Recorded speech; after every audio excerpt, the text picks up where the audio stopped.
1 second. We're in. Good evening, everybody. Welcome to another episode of the I'm the Ceramic podcast. Apologies, we were missing last week for everyone who's been desperate to see us again. I know you all are.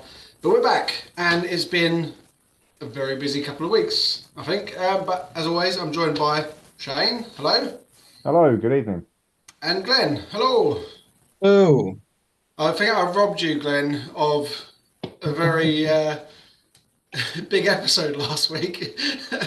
yes, you did. By being late off. So, shall we make up for lost time, and you can tell us all what you've been doing? Well, I've actually done hobby. Right, cancel it. We can go home now. Yeah, that's end of days now. Yeah, I've finished building everything that I own for the Grey Knights.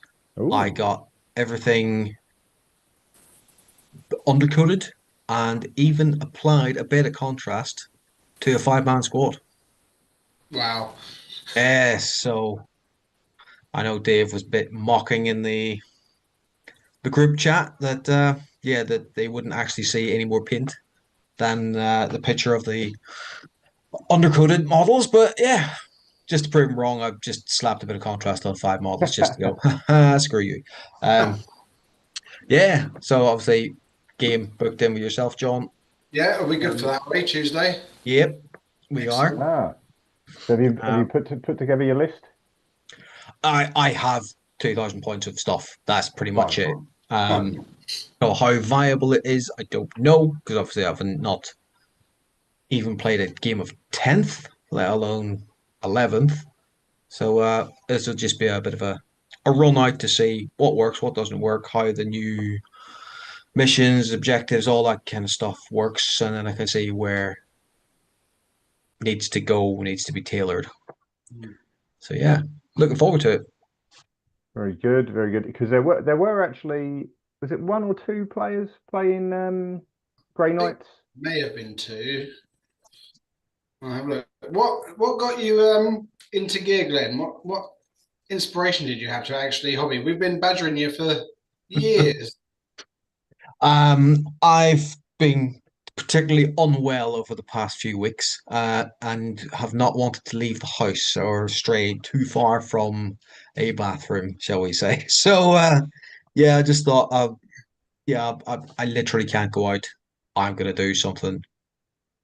So it was either that or stick the PlayStation on, and I couldn't be bothered to do that. So yeah, just finished building what I had. Ah, Right. So very good. I must admit, I have cheated somewhat because I think there is technically another five-man squad I could build, but instead I dug out a Land Raider from my other Space Marine collection and went, that's 200 odd points right there. That's fine. So Land yeah. Raiders seem to be quite popular at the I moment, was anyway.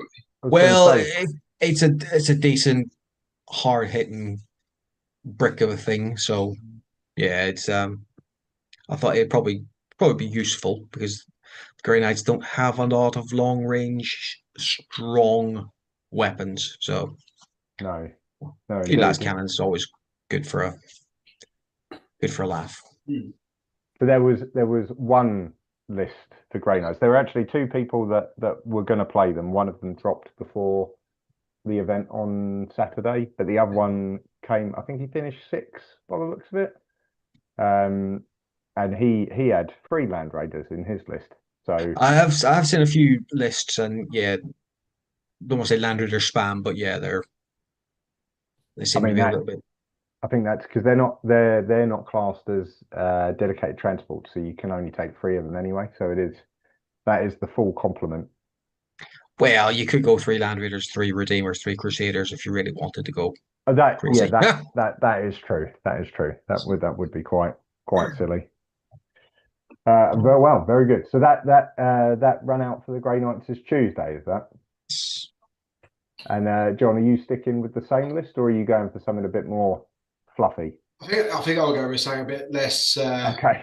So no tournament no no tournament no heavy. That'd be a bit mean, wouldn't it? No mercy for for returning players. It's Just teach Glenn how to play and just table him in one turn. yeah.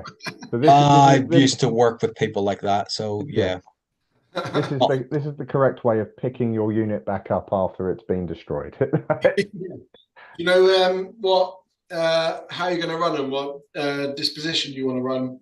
Any idea? I have a choice of two based on what I've got, so I don't actually know just yet which basically because I don't even own the cards, so I don't really even know what the sort of the likely sort of way of scoring points is going to be for my army, so I don't know what way I want to play them yet. Yeah. What are the two you've got your eye on? They are, hang on. Where's my thing? Talk amongst yourselves. Yeah. Oh, I was just having to think, saying a bit different. Maybe to keep things a bit simple, I'll run a mirror match, your choice, and then at least we're doing the same mission, so it's not you having to focus on two sets of rules for the first Yeah. game. Because once you've done it a couple of times, I feel like we're in the swing of it now. You just ignore, for the most part, the other person and just get on with it. But I think the first couple of games are like, huh? What are you doing? You do end up thinking maybe a little bit too much about what your opponent's doing. I mean, you do have to consider it to maybe stop them scoring, depending on how close the game is. But yeah, generally it's more important to just focus on what you've been told to do. But that's the thing that I've found is that they do work quite well together. So like if you're playing, I don't know, like Purge the Foe, and you're up against someone who's taken hold or whatever else it is, they do have quite a good way of making you fight over the same things so that you do like often that is the middle. And so it does engineer a lot of interaction as opposed to two armies just doing their own thing. So as it stands, I have a choice of disruption or reconnaissance. Oh, okay. Interesting. But I'm not 100% set on one of my detachments that could change because I don't know. I am set on one of them, but the other one I've got a choice of one, two, Disruption is a three. lot of actions, so it depends what you're. I've got five other um well technically I could put more in. Yeah, I've got plenty of choices as to Yeah. I think I literally looked at one of the detachments and went, yeah, that sounds all right. And I haven't really looked through the rest of them. So some Fair of the enough. other ones might actually suit a little bit better compared to what I've got. But yeah, one was a definite, I'm taking that one, and the other one is just to take the rest. Yeah. Don't know what the other things are. So yeah. Yeah. I mean, they're both disruption's definitely action heavy. Um, whereas reconnaissance is more, it's less action heavy, but more sort of poking out and sneaking around type stuff. Um, yeah, both more fiddly. Like as per like last edition, I say simple, but the ones that are easier to get your head around are the Purge the Foe and Take and Hold. Yeah. But again, like Take and Hold, you've got to have the right army to do it. It's similarly with Purge, really, but that's that's why there were lots and not. We'll come on to it, but that's why there were lots and lots of players up until Thursday last week running, or Thursday this week, should I say, running purge lists until Games Workshop did their update and purged purge, um, which has definitely changed things. Okay, cool. So we've got lots and lots of hobby going on for you then, Glenn. Well, this might be I mean, a brief wave, and then I'll not do anything again for the next 3 years yeah. until 12th. Well, yeah, we'll be talking 12. Fair enough. But yeah, hopefully it's the start of something.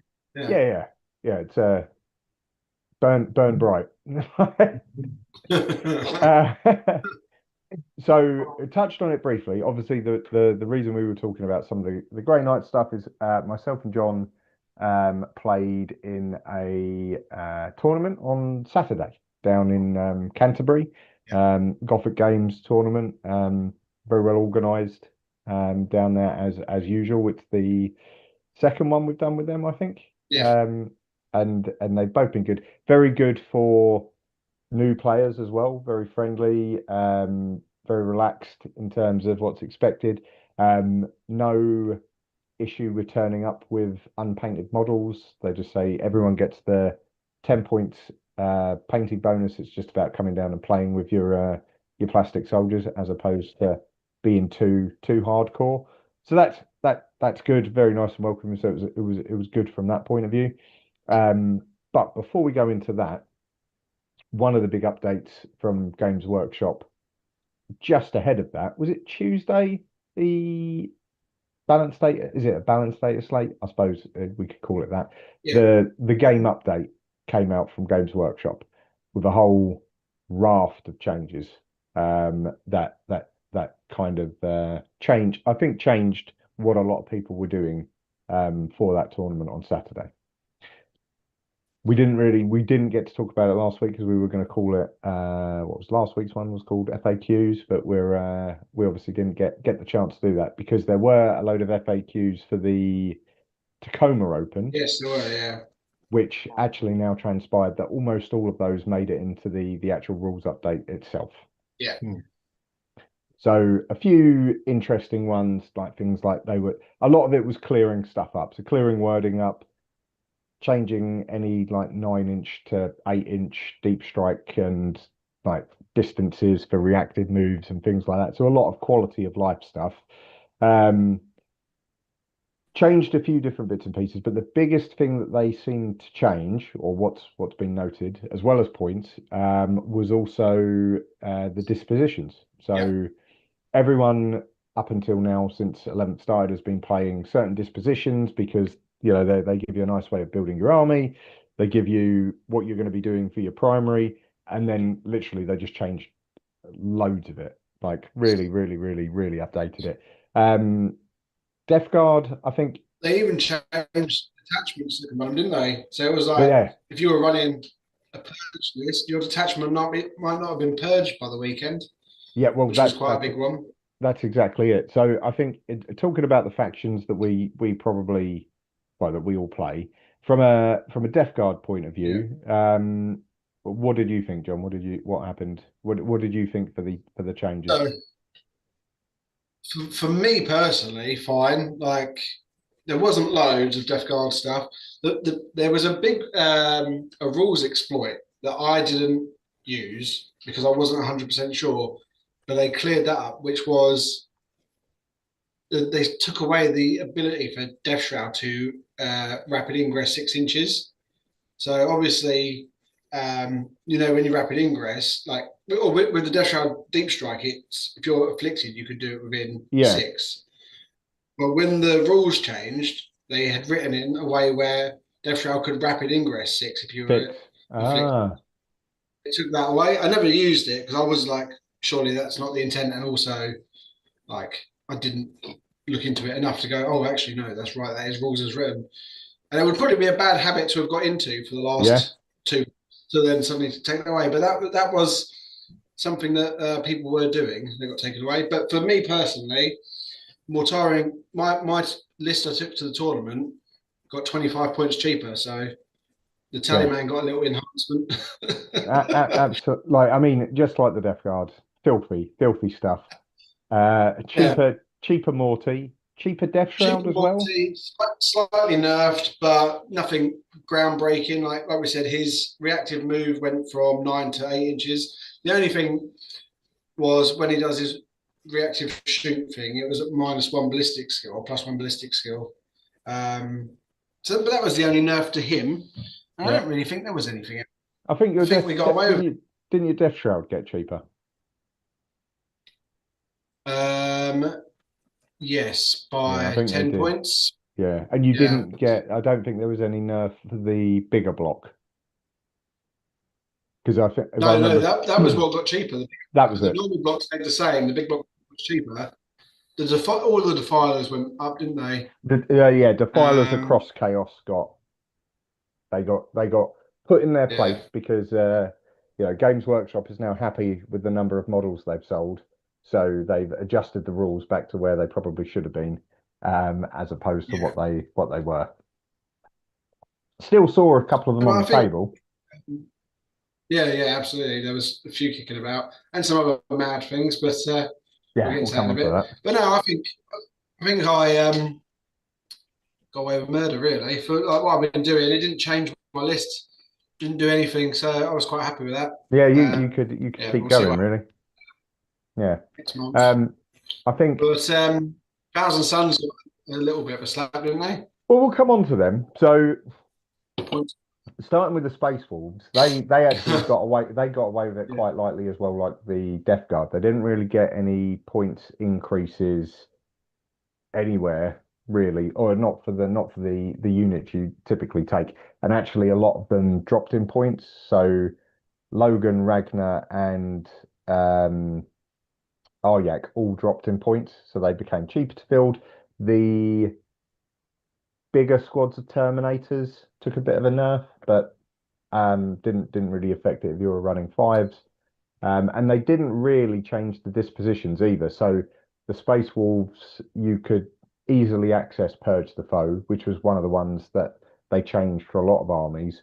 So that was still easy enough to access. So from a Space Wolves point of view, it again, nothing really changed. A few bits got cheaper, so it was easier to run a couple of enhancements or change some of the squad sizes and things like that. So actually for them it was pretty good. Um, Necron, I haven't run this edition yet, but they took a bit of I'd say nerf, but it was more of a points update. So there's a lot of points going on, things like the Doomsday Arc, um, things like the Silent King, weirdly got a points increase. So a lot of players are like, maybe not going to be running that anymore. Um, but they were very very good. So it kind of made sense that they needed a bit of a points nerf, and then they updated some of the wording around the reanimation protocols, so it just became a hill type mechanic as opposed to what it was where people were wiping out a unit, but the character still existed, so he could bring back the unit because he's then part of the unit. So they kind of cleared that up to make that a bit better, but it kind of ended up being a bit of a nerf overall for the army. Um, and then again, I think they changed a few of the detachments around, but overall, I think other than the reanimation protocol and a lot of points, I think they're still very playable. Um, Thousand Sunwise, that was it was quite a it was quite a nerf, or it felt like quite a nerf. But again, you let the dust settle, and it's not quite as bad as people initially thought. I think the biggest thing was obviously the 10-man brick of Terminators went up quite considerably. But you didn't get anything if you ran them in fives, you didn't get any penalty. So it was kind of like purposely going after that. There's a common build now with the Thousand Suns, the Rubrikai Phalanx, 10 blobs of Terminator bricks. They're the ones that went up, so they got quite a tax. So a lot of them become much harder to run. What was the other thing? Oh, you got a tax on points if you spammed the sorcerers. So first two cost you the standard points, but then the third one cost you extra points. So that's kind of stopped people running free, which again was a common build because the sorcerers are really good unit. Some of the Zangors, the guys on discs, Zangors on discs, they caught a bit of an update to their points, but then that's because people were running a lot of them for action monkey stuff. Defiler we talked about that got hit. What else got hit? I think the main thing outside of that, so lots of hits in that regard, but then the big thing that then really changed it was the detachment points and the dispositions. So from the start of 11th to the tournament, so I played a couple of games for the Thousand Suns. I think it was 3 or 4 we played, John. And the common build was to use the Hex Warp Thrall Band and the Sekitar Robot detachment, which was two DP for the Hex Mark or the Thrall Band, and then 1 DP for the Sekitar robots. Nice and easy. That's your 3 DP spent fine. What Games Workshop did is they said that Hex Mark 1 is now 3 DP, so you can't use that with the robots. So that was the meta build.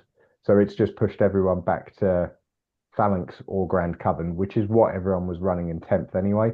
So they've kind of nerfed that flexibility or that like trying other detachments for the faction because they're just not worth it anymore. There is a way of still running Sekitar, but you have to run all 3 of the 1 DP detachments, which is a little bit more, all over the place. So I originally was going to be running Thousand Suns on Saturday, but then because they changed a lot of it, effectively changed the list that I'd been practicing with and changed the actual disposition. So it went from priority assets to, I think it was take and hold, it might have been. It changed anyway. So at that point I was like, do you know what, there's too much here.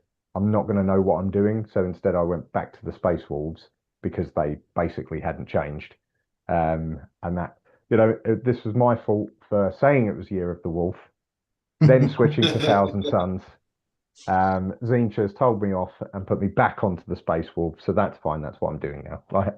I've learnt my lesson, and the Space Wolves worked out okay. But yeah, the Thousand Suns definitely took a bit of a hit.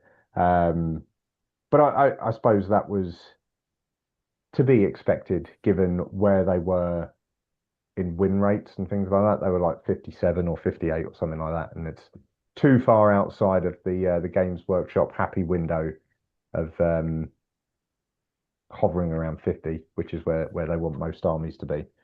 So that was what hit that. But I think the other thing that happened across all factions was they changed a lot of the dispositions so you couldn't access Purge the Foe, because basically everyone was running Purge if they could run Purge, mainly because it was fairly simple, but also it allowed a lot of low unit, high toughness list builds.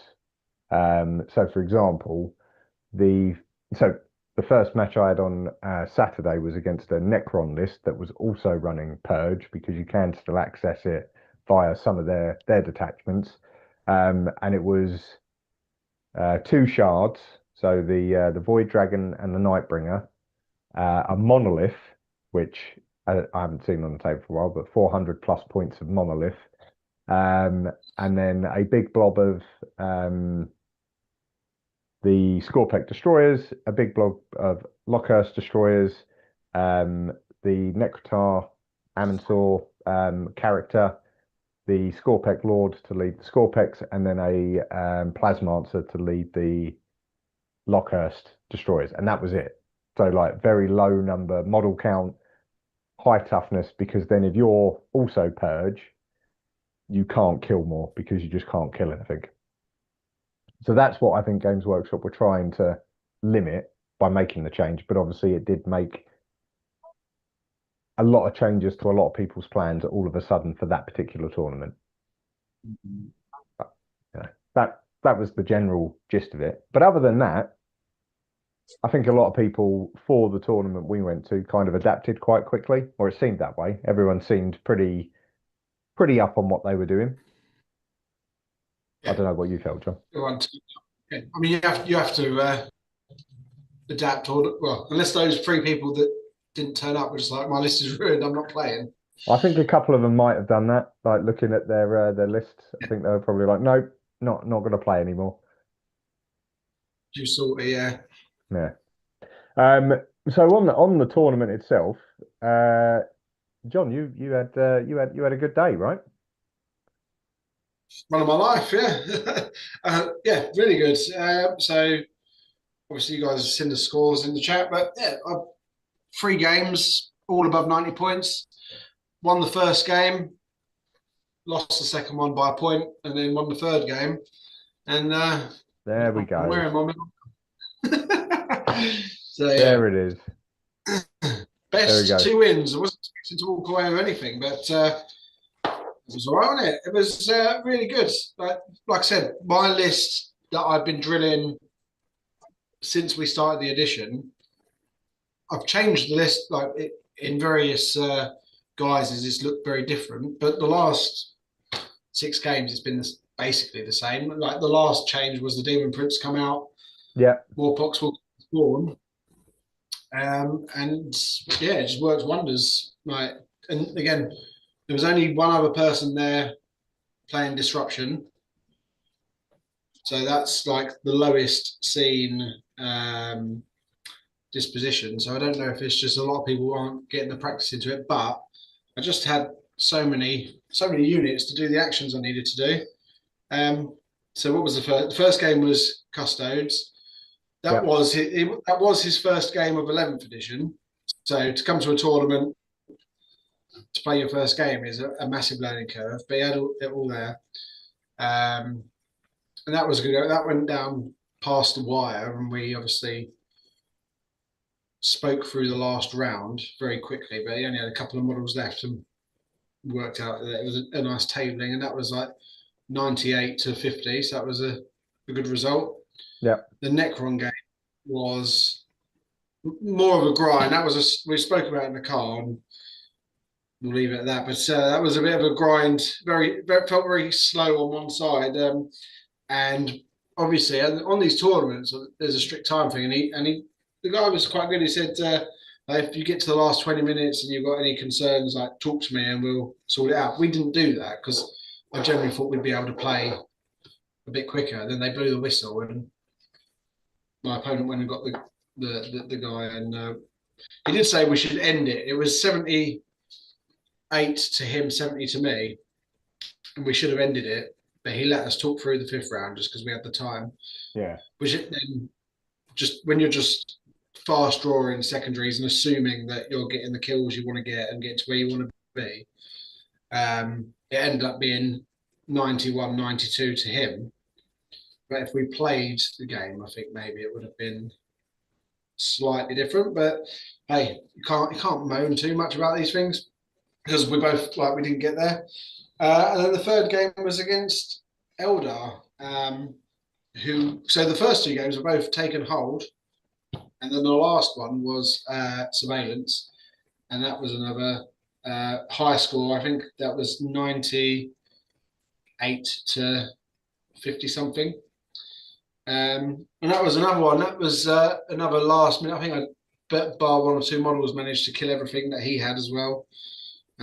Kill all of his models and run around him. But that was, yeah, I can believe it was good. But I don't know if it's the addition where we were, because we're both scoring secondaries, but especially like that Necron game where we were 91, 92. I don't think that's like, we've been saying it before, sometimes in these games, you can either run away with it really early because your opponent's having a bad, like just not getting the secondaries off, or you've just done enough, or you both end up scrapping. Like we've had a few games where we've been a point or 2 apart, haven't we?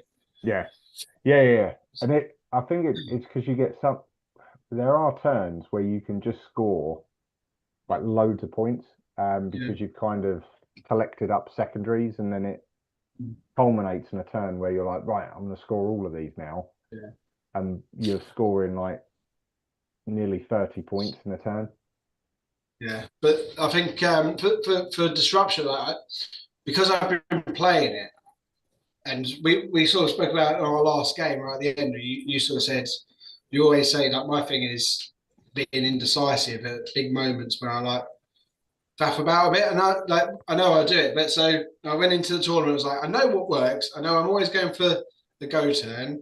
So I was like, I'm not going to change it. So all 3 games, I was like, right, Poxwalkers need to be here, here, and here. Spawn need to be ready to go up, and then everyone does their thing. and then we do the go turns, and it worked for me. I think the biggest thing was with the Necron one as well. You know, when you just like look back and go, I did something very slightly different where I should have infiltrated some poxwalkers onto a terrain objective and then had my spawn go onto the actual objective. That might have been the difference. But at the time, I was like, no, I want to keep them away from the 2 bricks of wraiths this guy's got, because they're just going to mince me. And maybe they would have if I'd been as aggressive as I should have been, or maybe I'd have got first turn. So there was that. But when you lose by a point, it's literally like the sake of one save and throw either side, or one failed save and throw loses you a game like that. Yeah. But genuinely, like at a tournament, to come away like 4th was not something I was expecting to do going into it on the day.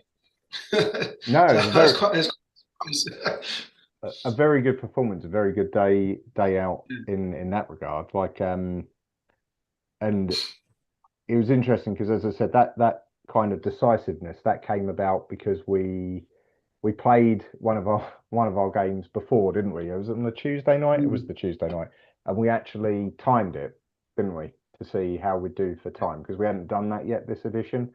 And that's where you realise that I think you can play this edition quickly, but actually there's loads of stuff. There's lots of admin and lots of stuff to keep track of, and that does slow it down. I think setup hurts more than anything. Yeah. They need to just build in another 10 minutes, because where you're having to change the entire battlefield. Yeah. And it's like when you go to your table, it's not like before where you all sort of knew what you're going into. It's layout A, layout B, layout C, but it's different for everybody. Yeah. Because we're all taking different detachments. So then you've got to work it out. It's like people like, especially like you go off for your lunch or you go off to the toilets, and someone starts setting up. Then you come over, then you're all talking and stuff. They just need to add another 10 minutes of dedicated setup, because I was looking around, the clock's like 2 hours 30, and people are only just like rolling off. Starting to get into it. It is. I mean, if you think about it from that point of view, you've only got like half an hour per turn, which is 15 minutes each. Then when you break it down to that level, and that 15 minutes is maybe it's fine for like turn 1 and turn 5, but when you get into the middle of the game, those turns, they take a long time to resolve. If you're running like my army didn't have much shooting, so it was very like all my turns were, here's what I'm going to do. I'm just going to move. I've got a little bit of shooting to do. Combats were probably like getting into melee was the biggest for me, and then when you're like, opponent's got so much shooting, oh god, your turn's half an hour because you've got the option to actually kill me now. But no, it was fine. I think hopefully, because the next tournament we got is London, so I don't know if they'll have enough data in, or when you go there, you just got to get on with it. Because did you have to run chess clocks last time? No, no. They give it to you as an option, so it's you don't have to run them. They don't have them on. No, they didn't have them on the tables. But it's like if your opponent wants to run a chess clock, you do it. Like there's no debate about it. It's like if one of you wants to run a chess clock, you play with chess clocks. That's kind of how they do it. Yeah, I think you just got to take a list where you know it, so you can get on with it. Yeah, and I think, but like it's again, I suppose that's the double-sided nature of the like the particular tournament we were at, is that because it's very good for beginners, because it is very like friendly for that sort of thing, you do sometimes get the odd battle where you struggle to get through the time, because a lot of people, or some of the people you might play against, will be learning, or they'll be new to the edition, or it'll be like one of their first games of the edition. So that can slow it down a little bit, and that sometimes can impact scoring. And that's where you found yourself, sadly, wasn't it? It was a couple of games. Yeah. So luckily, so I was going into it defending the wooden spoon, because last time out at that tournament I managed to succeed not winning any of the three battles. And again, because of my score in the middle game, which we only got to turn 3, I got rock bottom for total points. And similar thing happened this time round. So first game we talked about, I was up against Necron list. That was a mirror match. So Purge on Purge is called Meat Grinder, is the mission, and basically it's hold one objective, kill. Oh, you get bonus points for holding your opponent's objective, and then kill one, kill more, basically. So really, really simple. You just got to try and kill stuff. Unfortunately, like his list tailored for this, so 2 shards, a big blob of Scorpex, big blob of Lockhurst, and then this big monolith, which I'd seen online. You see it online, you see it in some battle reports. It's quite a big model, bit of a novelty. Really good this edition, it turns out. Floating around because it can now. It's got more movement, and obviously you've got the take to the skies, so it can fly over terrain now. Whereas in the last edition, it only moved 8 inches and couldn't go anywhere, so it just kind of got stuck. Now it can move around the table, and then because it's got its teleportation, it could pick up the squad of Lockhurst destroyers and drop them down wherever it was. So they were bouncing around, shooting the crap out of everything that they wanted to shoot the crap out. Turns out also the monolith it's got really good weapons. So it's like got 6 las cannons effectively. So that was blowing stuff up, and then like quite good in combat as well. So I think I managed to take maybe 4 wounds off it at one point, and then he just healed them back up with reanimation. I nearly killed the Nightbringer, but again couldn't quite finish the job. So across the 5 turns, he succeeded in killing more. I think I don't actually think I killed a single whole unit that entire game because he kept bringing stuff back. So yeah, it's a rough game, but it actually finished 66-92. How I scored the 66, I don't know. Other than I think it was in turn 2, because he didn't have the units, he came off his home objective to pin me in the corner, and I was able to deep strike my Terminators in and take his home objective, which then scored me like 5 points a turn because that was one of the bonus objectives. So I was still able to score, just not able to really do much beyond that. Then the second game was against someone who was their second game of 11th, and they played some 10th, but they were still, I think, still relatively new. And he was running Eldari, which are quite a relatively complex army to play with because they've got lots of tricks, they've got lots of reactive moves, they've got lots of like battle tokens that allow them to move 2 extra inches, and like lots of psychic flamers and lots of like weird unit builds with lots of attached characters. So all sorts of stuff like that. And so yeah, just because of the nature of that, quite a complex army, it took quite a while to play. So we barely got to the end of turn 3, and at that point the score was 33 to me, 45 to him. Obviously I had second turn, and everyone that knows, like when you go second, you tend to score big towards the end anyway, because you can score all at the end of your turn. So unfortunately we didn't get through to play for anything or talk through anything, because there was still so much on the table. You weren't really able to talk through it because there could have been so much that could have happened, because I still had my Land Raider, my 2 Dreadnoughts, my big blob of Blood Claws, the squad of Terminators had just come in, so there was lots of stuff still on the table. And he still had his two big units of the Eldari, like Guardians with Psychers and whatever else. So it probably would have been quite close at the end, depending on whether we were able to get to grips with each other in that regard. But unfortunately, we didn't get the time. You'd need, I think, for us to have finished that game, we probably would have needed another hour and a half on top of that. So just because of that, because then you only get, because of how that works. So even though it's 2 defeats, they then take into account points scored to determine where you sit. So then going into that third battle round, I was like, okay, this is bad news now. 2 defeats and a very low score in the second one. I'm probably going to be dead last here going into the final battle, and that is how it turned out when I looked at the placings just before that. And then the last guy I played, not new to Warhammer, played a lot of stuff, but it was his first tournament, so he'd not been to a tournament before. And he bought a Emperor's Children list with Lucius and Fulgrim. And the Emperor's Children can be pretty nasty.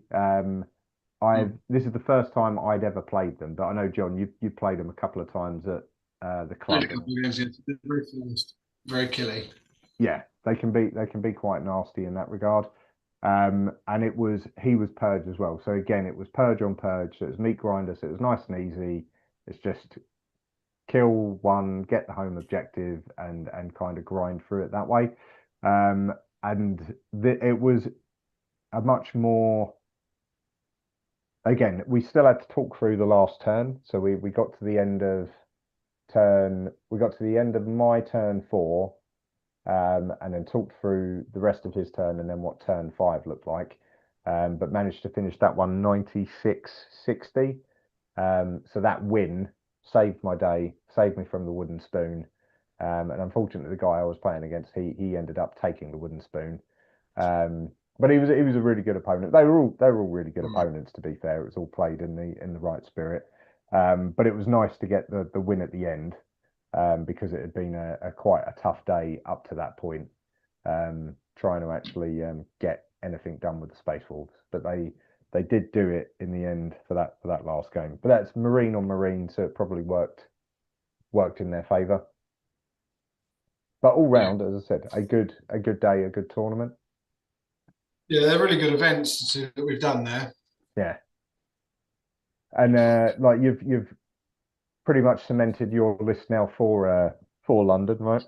Yeah, data slates pending. As long as nothing happens, that's probably what I'm going to take. The only thing is, with transport, is Morty going to come to London with me? Probably.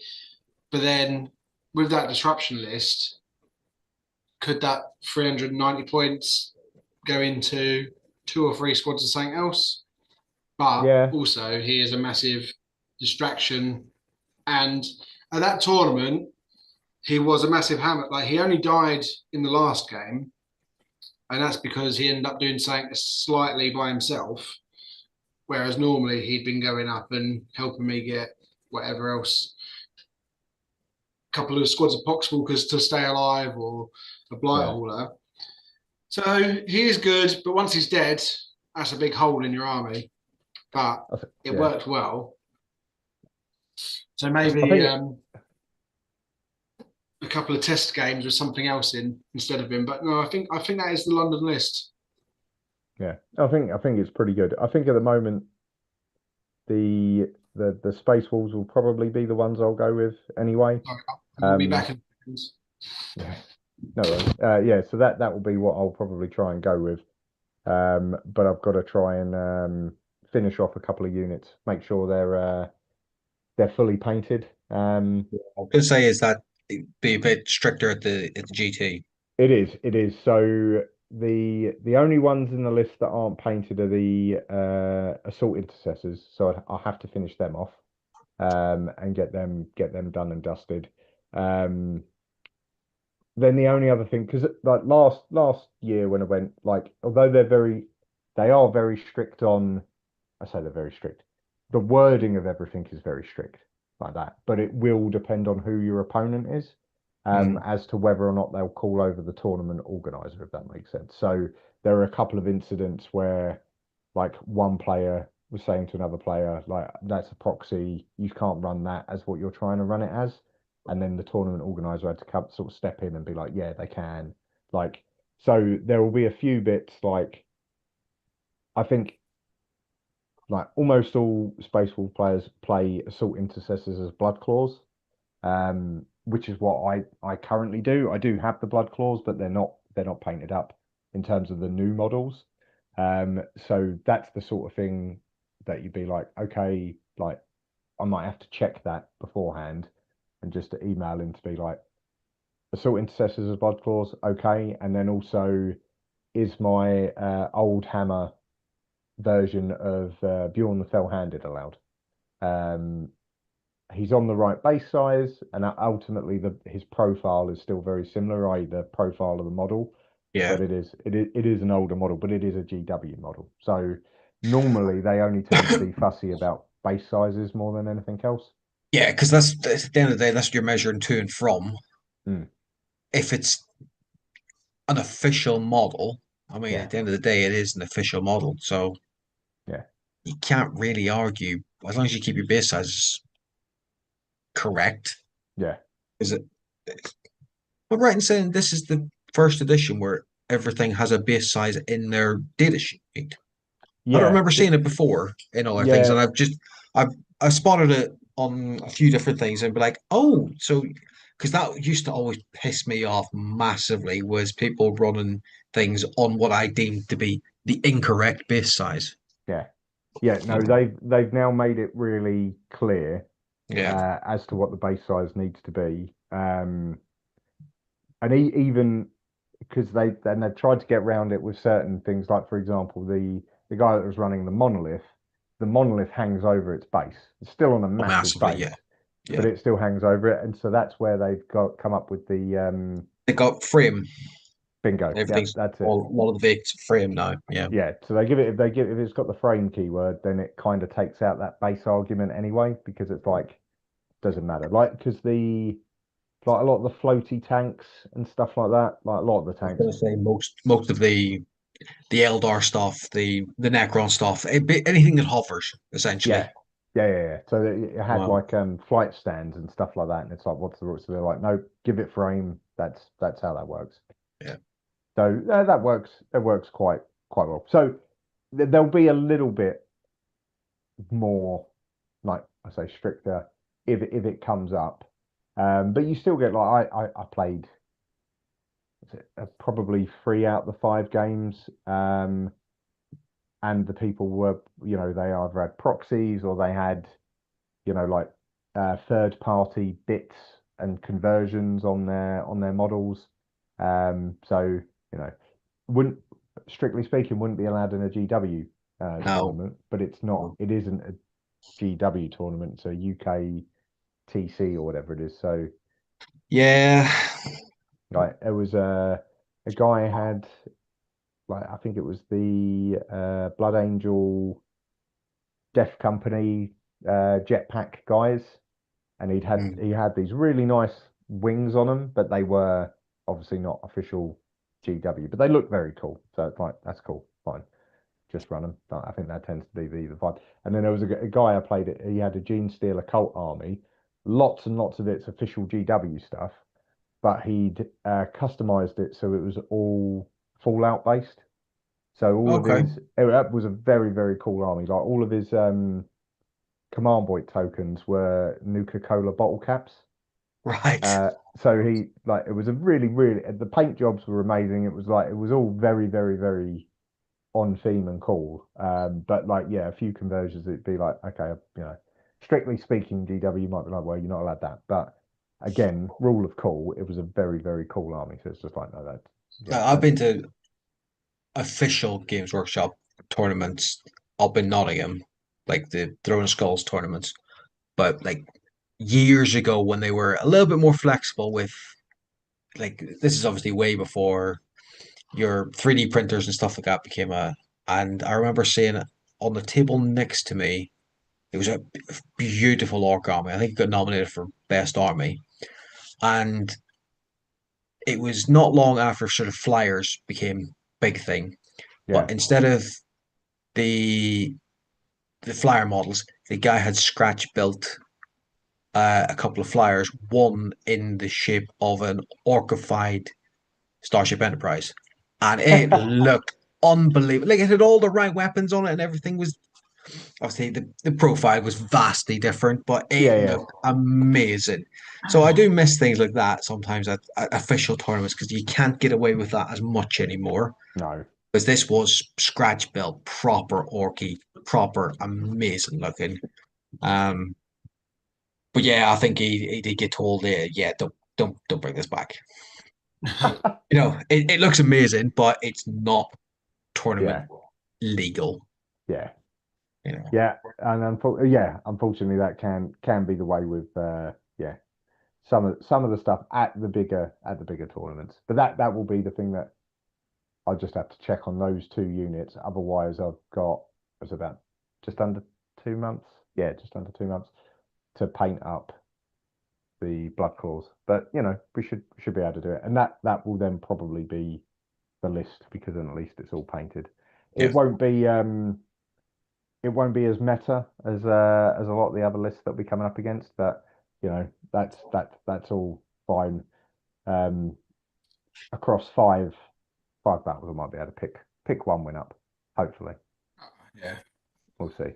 If I can do that, it'll be better than last time out, where I drew one and lost four. So as long as I can pick one win up, that will do the job. anytime I went to like a 5 game tournament, I sort of wanted 2 wins. Yeah, I never had great grand aspirations of winning a thing, but yeah, if I get a couple of wins, as long as you enjoy your games and don't play a dick, basically, and yeah, don't and be a dick.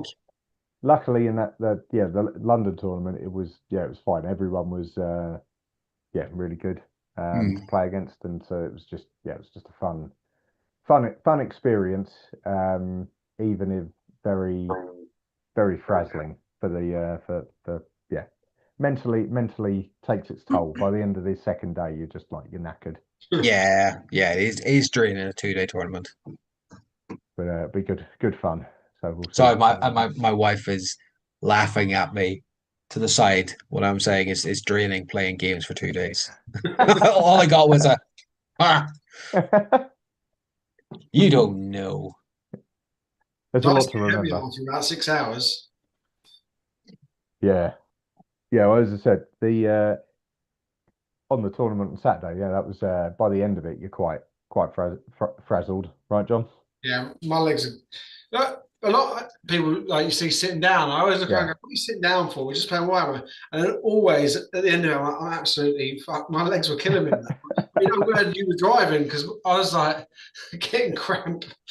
yeah. No, it was yeah, it's yeah, And it's the it's going to be a stooping long over the day. table all day as well because it's not a natural position. So No.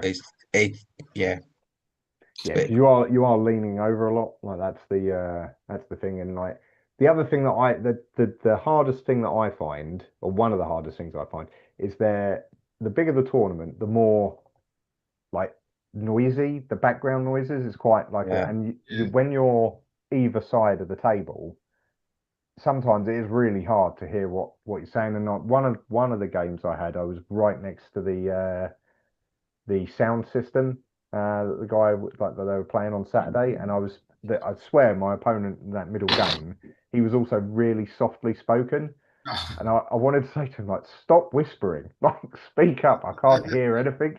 But it was that is also one of the challenges. You get a lot of background noise, but it's all right. It's all good fun at the end of the day. So even A rules when I was expert, up, you just got to mumble while you're doing stuff. I mean, no, I just Yeah, told you that. yeah, because when I was up at Warhammer World, well, last month, started this month, whatever it was, just walking into the gaming hall yeah, It was wonderful.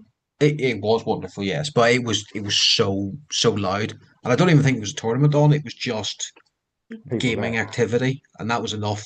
Not even a proper tournament.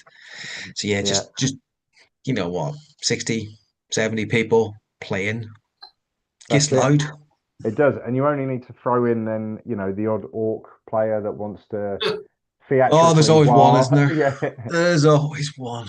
There wasn't on Saturday, No? interestingly, even though orcs are right up there on the meta, Yeah. no one had an orc list, which I Oh, was so highly that's why no surprised one about. wad. There just was no orc army. Yeah, that's it. No one did it.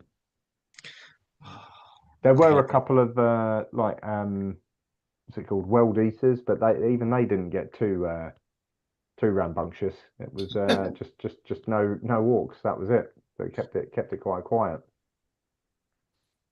But there we go. And then I think only other tournament thing from that Saturday is that I think it was a model that we weren't expecting to see that we did see was the Necron Tesseract Vault. That thing was huge. Like, I'd never seen one Silly in the thing to flesh take to a before. tournament. Like, how Yeah. do you do it? Like, I'm moaning about taking Morty in that case. That thing was massive. Huge. Is the Tesseract Vault the one that's separated out, or is Yeah. it Pulling just the? apart. Yeah. Yeah, that's massive. Yeah. Yeah. Imagine getting, because I remember seeing it the first time. It was just like, it wasn't on the battlefield. It was, I'm assuming, in reserve because it was on the side of the table. And I'm like, I'd have backhand, that would have gone flying by accident several times if I was. I'd be so nervous to knock that thing over. But yeah, and how it fits anywhere. Like, where do you put it? It's like it's like a massive table lamp. Like it's Yeah. so big. Like, but I don't know how you'd play it. But the guy clearly did, I guess. Yeah. Again, a very good one for take and hold or purge because you're probably not killing it, and if it's on an objective, that's eight OC that's not going anywhere anytime soon.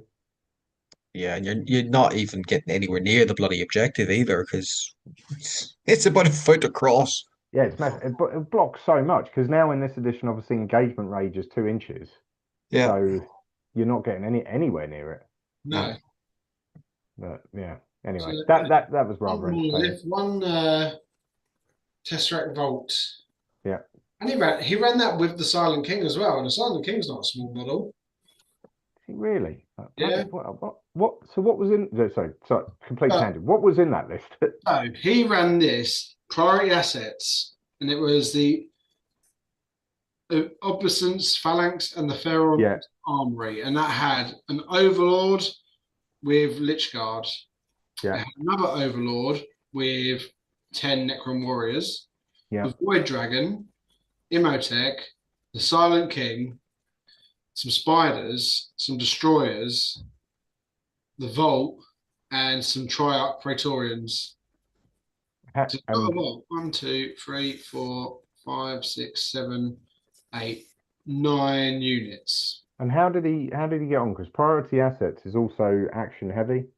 So lost his first game, 38, and I'll have a look at who he played. Won his second game with 55 points, and won his last game with 70 points. Yeah. Because that's an impressive scoring for someone with hardly any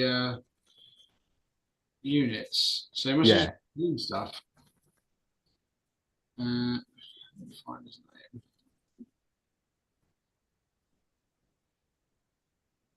So he lost against Gene Stealers in his first game. That was a low scoring game, 48-38.